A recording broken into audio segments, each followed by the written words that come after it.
36 വർഷമായിടാ മനസ്സേ ഞാൻ പോലീസില്. ഇതിനിടയിൽ പുറത്ത് അറിയുന്നതും അറിയാത്തതുമായ പല ചെറ്റത്തരങ്ങളും ഞാൻ ചെയ്തിട്ടുണ്ട്. പക്ഷെ അതിനൊന്നും എനിക്ക് ഒരു റിഗ്രറ്റും ഇല്ലടാ.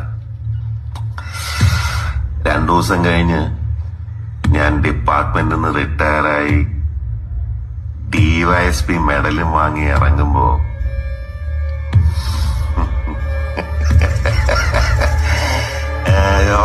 പഴയ ജോർജ് സാറ് തന്നെയാണ്. നീ ആരെയാണ് ഈ പേടിപ്പിക്കുന്നേ എന്നെ?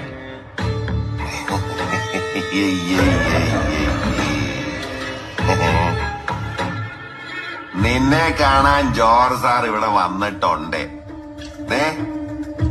നിന്റെ മുമ്പില് ജോർജ് സാർ ഇങ്ങനെ നിൽക്കുന്നുണ്ടേലേ